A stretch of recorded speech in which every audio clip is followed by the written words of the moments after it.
Ano yung matatawag mong the highs and the lows, the highlights of your life? The highlights is having my children. Pag ako nanganganak, talagang blessing sa akin yun.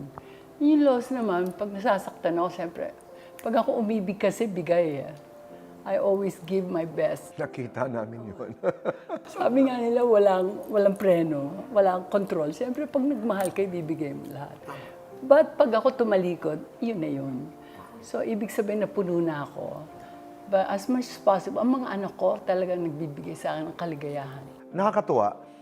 Ang tanong ko sa iyo ay highlights ng iyong buhay at karera. Ang sabi mo mga anak, nanay ka talaga. Yes, siyempre. Yun naman ang pangarap ko, Kuya Boy, yung meron akong pamilya ko kasi Mula't mula. I came from a broken home. Yes. Siyempre. I really wanted a strong marriage with children.